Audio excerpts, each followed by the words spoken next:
Hi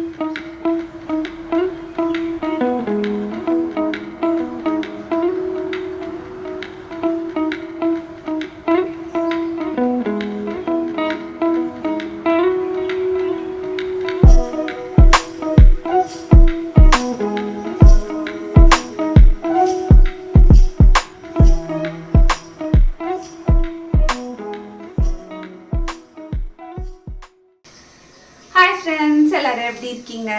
so இன்றைக்கி வந்து பார்த்திங்கன்னா சமையல் கொஞ்சம் லேட்டாக தான் பண்ணலாம் அப்படின்னு சொல்லி நேற்றே யோசிச்சுட்டேன். ஏன்னா பசங்களுக்கு வந்து இட்லி அப்புறமா ஆரஞ்சு சட்னினா தக்காளி வெங்காயம் அதுதான். அது வந்து தக்ஷித்க்கு ரொம்ப பிடிக்கும். ஸோ அதை பண்ணி கொடுத்தாச்சு. மித்தன் குட்டிக்கு வந்து அந்த கீ பொடி இட்லி அது பண்ணிட்டேன். ஸோ இன்றைக்கி சமையல் பார்த்தீங்க அப்படின்னா எப்பயுமே சாம்பார் ரசம் அந்த மாதிரி தானே பண்ணிகிட்ருக்கோம். சரி இன்றைக்கி குக் வித் லவ் எபிசோட்காக நம்ம ஷூட் பண்ணலாம் அப்படின்ட்டு கலவை சாதம், ஸோ தேங்காய் சாதம் அப்புறமா லெமன் சாதம். அப்பா வந்து கொஞ்சம் புளி சாதமும் கேட்டாங்க. அப்பா அம்மா வந்திருக்காங்க. ஸோ அவங்களுக்காக தான் சரி ஸ்பெஷலாக அவங்களுக்கு என்ன பிடிக்குமோ அதை கேட்டுட்டு தான் நான் இப்போது ஸ்டார்ட் பண்ணலாம் அப்படின்ட்டு கேட்டேன். அப்பா இந்த மாதிரி பண்ணுமா அப்படின்ட்டாங்க. சாம்பார் ரசம் எப்பயுமே இருக்கிறது தான். ஸோ அது நிறைய பண்ணியாச்சு. சரி டிஃப்ரெண்ட்டாக அன்றைக்கி இது பண்ணலாம் அப்படின்ட்டு. ஸோ இதுக்கெல்லாம் பார்த்திங்கன்னா இந்த அப்பளம் வடகம் அதை தான் வந்து சைட் டிஷ்ஷாக சாப்பிடுவோம். ஆனால் நான் வந்து கொஞ்சம் கூட்டும் பண்ணுவேன். எப்பயுமே எங்கள் வீட்டில் கலவை சாதம் அப்படின்னா கூட்டு கண்டிப்பாக இருக்கும். அதுக்கு வந்து என்ன காய் இருக்குதுன்னு முதல்ல செக் பண்ணணும். முட்டைக்கோஸ் இருந்துச்சு அப்படின்னா முட்டைக்கோஸ் கூட்டு. ஸோ கூட்டு ரெசிபி வந்து நான் ஒரு ஷார்ட்ஸில் போட்டிருந்தேன் ரீசெண்டாக. அந்த மாதிரி தான் பண்ண போகிறேன். இப்போ ஸ்டார்ட் பண்ணலாம். லாங் வீடியோ போஸ்ட் பண்ணியே ரொம்ப நாள் ஆன மாதிரி இருக்குது. ஸோ நிறைய பேர் வந்து லாங் வீடியோ போஸ்ட் பண்ணுங்கள் அப்படின்னு கேட்குறீங்க. ஒரு சில அப்டேட்ஸ்லாம் வந்து நான் லாங் வீடியோவில் தான் சொல்ல முடியும். பசங்களுக்கு லீவ் விடுறதுக்குள்ளே நான் இந்த பூனல் ஃபங்க்ஷனுக்கான பர்ச்சேஸ்லாம் முடிச்சிடணும்னு நினச்சேன். அந்த ஒரு வாரம் அப்படியே வந்து ஃபுல்லாக லாக் ஆகிடுச்சு. போகவே முடியல வெளியில். பயங்கரமாக கொஞ்சம் உடம்பு சரியில்லாமல் இருந்தது. அது ஏனோ தெரியல, ஏதாவது ஃபங்க்ஷன் இல்லை ஏதாவது பசங்களுக்கு பர்த்டே அப்படின்னா கண்டிப்பாக எனக்கு அந்த மாதிரி உடம்பு சரியில்லாமல் போயிடும். ஸோ அது வந்து நிறைய தடவை அந்த மாதிரி ஆயிருக்கு. ஸோ பரவாயில்ல, முன்னாடியே கொஞ்சம் உடம்பு சரியில்லாமல் போயிடுச்சு. ஏன்னா நெருக்கத்தில் இது மாதிரி இருந்துச்சு அப்படின்னா எந்த வேலையுமே பார்க்க முடியாது. அம்மா, நானும் லாவண்யா 3 பேரும் சேர்ந்து தான் வந்து எல்லா வேலையும் பார்த்துட்ருந்தோம். ஏன்னா இந்த புடவை மெயினாக எடுக்கிற புடவை எல்லாமே எடுத்தாச்சு. இன்னும் எனக்கு புடவை எடுக்கணும், அப்புறம் பசங்களுக்கெல்லாம் எடுக்கணும். இன்னும் ஜென்ஸ் யாருக்குமே எடுக்கலை. எத்தனை பேருக்கு எடுக்கணும் அப்படின்னு ஒரு லிஸ்ட்டு வந்து போட்டுட்ருக்கேன். ஸோ என்ன தான் வந்து ஒரு சின்னதாக சிம்பிளாக பண்ணணும் அப்படின்னு தான் ஃபஸ்ட்டு ஸ்டார்ட் பண்ணேன். அதுக்கப்புறம் அது அப்படியே ரொம்ப லென்த்தியாக போயிட்டுருக்கு. ஸோ மெம்பர்ஸும் வந்து இத்தனை பேர் அப்படின்னு நாங்கள் ஒரு இது வச்சுருந்தோம், ஒரு லிஸ்ட்டு. அதுக்கு மேலேயே போயிட்டுருக்கு. ஒரு 80 பேர் நான் லிஸ்ட்டு வச்சுருந்தேன். அதுக்குள்ளே முடியாது போல் இருக்குது. நிறைய பேர் வந்து கூப்பிட்ற மாதிரி இருக்குது. எனக்கு வந்து ஃப்ரெண்ட்ஸ், சப்ஸ்கிரைபர்ஸ் அவங்களே பார்த்திங்கன்னா நிறைய பேர் இருக்காங்க. ஸோ நான் எல்லாரையுமே இன்வைட் பண்ணணும் அப்படிங்கிறது ரொம்ப கஷ்டம், சமாளிக்க முடியாது. அதனால் நான் வந்து ஒரு லிஸ்ட் ஆஃப் மெம்பர்ஸ் வச்சுருக்கேன். அவங்கள கண்டிப்பாக கூப்பிடுவேன். பூனல் ஃபங்க்ஷனுக்கு ரிட்டன் கிஃப்ட் வந்து நான் பார்த்துட்ருக்கேன். என் ஃப்ரெண்ட்ஸ் எல்லாருமே ஒரு ஐடியா சொல்லியிருக்காங்க. இருந்தாலுமே உங்கள்கிட்டையும் ஏதாவது ஒரு சஜஷன் கேட்கலாம் அப்படின்னு. ஸோ இப்போது பூனல் ஃபங்க்ஷனுக்கு ஏற்ற மாதிரி ரிட்டன் கிஃப்ட்ஸ் வந்து ஏதாவது எனக்கு ஒரு ஐடியா சொல்லுங்கள். இல்லை யாராவது கஸ்டமைஸ் பண்ணி தரீங்க அப்படின்னாலும் ட்வின்ஸ்வச் கிச்சன் ஜிமெயில் ஐடிக்கு வந்து நீங்கள் பர்சனலாக மெசேஜ் பண்ணலாம். ஏன்னா நான் வந்து ரொம்ப சர்ச் பண்ணிகிட்ருக்கேன். எனக்கு வந்து என்னோடய பட்ஜெட்குள்ளேயும் வரணும். ரொம்ப வந்து நிறைய பட்ஜெட் வந்து நான் ஃபிக்ஸ் பண்ணல அதுக்கு. ஏன்னா மேக்ஸிமம் எல்லாருக்குமே புடவை வந்து வாங்கி கொடுக்குறேன். இன்னும் கொஞ்சம் எக்ஸ்ட்ரா மெம்பர்ஸ்க்கு தான் இந்த ரிட்டன் கிஃப்ட் வந்து போகுது. அதனால் அதுக்கேற்ற மாதிரி கஸ்டமைஸ் பண்ணி கொடுக்கணும் அப்படின்னு எனக்கு மைண்டில் தோணிகிட்டே இருந்தது. ஸோ அதனால தான் வந்து நம்ம யூடியூப் ஃப்ரெண்ட்ஸ்கிட்டையும் கேட்கலாம். யாராவது இந்த மாதிரி ஏதாவது பிஸ்னஸ் பண்ணுறீங்க அப்படின்னா எனக்கு வந்து பர்சனலாக ட்வின்ஸ்வச் கிச்சனுக்கு ஜிமெயில் ஐடிக்கு நீங்கள் வந்து மெசேஜ் பண்ணலாம். பேக் டு குக்கிங் பார்க்கலாமா? இன்றைக்கி வந்து லெமன் ரைஸ்க்கு பார்த்திங்கன்னா லெமன் சாறில் கொஞ்சம் உப்பு, மஞ்சள் பொடி எல்லாமே அப்படியே போட்டு உரமாக வச்சுடுவேன். ஃபஸ்ட்டு தேங்காய் சாதத்துலேருந்து ஆரம்பிக்கலாம் அப்படின்னு ஒரே கடாயில் தான் எல்லாமே பண்ண போகிறேன். அப்படியே மாற்றி பண்ணிவிடுவேன். ஸோ இதுக்கு வந்து கடுகு, உளுத்தம் பருப்பு, கடலைப்பருப்பு எல்லாமே சேம் தான். வரமிளகா அப்புறமா பச்சை மிளகா 2 சாதத்துக்குமே நம்ம போடுவோம். இப்போது அந்த சாதத்துக்கு ஏற்ற மாதிரி காரமும் நம்ம கூடவும் குறைச்சியும் நம்ம சேர்த்துக்கலாம்.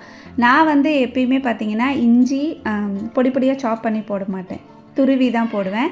இந்த மாதிரி சீவி போடும்போது அதோடய எசன்ஸ் வந்து நல்லாவே அப்படியே சாதத்தில் ஃபுல்லாக கம்ப்ளீட்டாக ஸ்ப்ரெட் ஆகிடும். சாப்பிட்றதுக்கு ரொம்ப டேஸ்ட்டாக இருக்கும். ஸோ இருக்கிறதுலே பார்த்திங்கன்னா ரொம்ப ஈஸி இந்த கலவை சாதம். ஆனால் நமக்கு அளவே தெரியாது.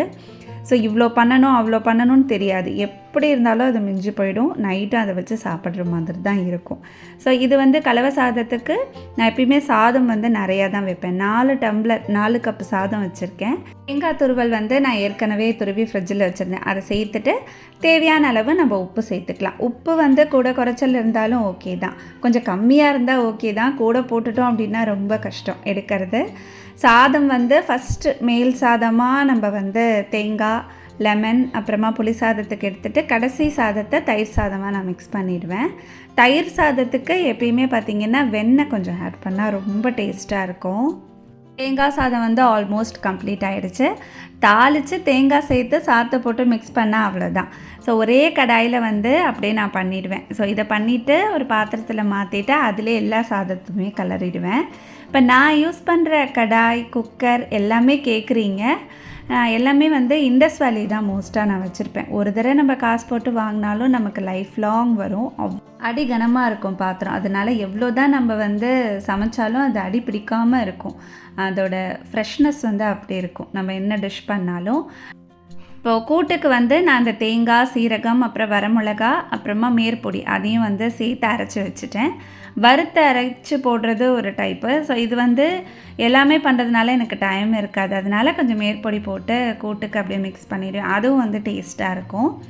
ஸோ அப்போ வந்து லெமன் சாதத்துக்கு அதே மாதிரி கடுகு, உளுத்தம்பருப்பு, கடலைப்பருப்பு, பச்சை மிளகா, வரமிளகா. எப்பயுமே லெமன் சாதத்துக்கு பார்த்திங்கன்னா நான் கொஞ்சம் கூட தான் காரம் போடுவேன். ஸோ அது வந்து சாப்பிடும்போது கரெக்டாக இருக்கும். நான் கரெக்டாக அளவாக போட்டோம் அப்படின்னா காரமே இருக்காது சாப்பிடும்போது. ஏன்னா நம்ம லெமன் சேர்க்குறோம் இல்லையா, புளிப்பு ஜாஸ்தியாக இருக்கிறதுனால நல்லா ஊறி சாதம் வந்து உப்பு காரமாக இருந்தால் தான் டேஸ்ட்டாக இருக்கும். இப்போ இந்த பருப்புலாம் கலர் மாறினோன்னே அப்படியே மிக்ஸ் பண்ணி வச்சுருக்கிற இந்த ஜூஸ் அப்படியே ஊற்றிட வேண்டியதான். ஸோ இந்த மாதிரி பண்ணும்போது உங்களுக்கு எதுவும் மறக்காது. மஞ்சள் பொடி போட்டோமா, உப்பு போட்டோமா அப்படின்னு நமக்கு மறந்துடும். அதனால நான் எப்பயுமே மிக்ஸ் பண்ணி ஓரமாக வச்சுடுவேன். கலவை சாதத்தில் என்ன மிஸ்டேக் பண்ணுவோம் அப்படின்னா, இந்த கடுகு, உளுத்தம்பருப்புலாம் போடுறோம் இல்லையா, உளுத்தம்பருப்பு, கடலைப்பருப்புலாம் அதெல்லாம் வந்து கருகாமல் பார்த்துக்கணும். கருகிடுச்சு அப்படின்னா அதோட டேஸ்ட்டே வந்து நல்லாவே இருக்காது. அதே மாதிரி வரமிளகாவும் ரொம்ப கருப்பாகக்கூடாது. மிதமாக அந்த கலர் மாறினோன்னே டக்குன்னு வந்து நம்ம சாதம் போட்டு கலரிடணும்.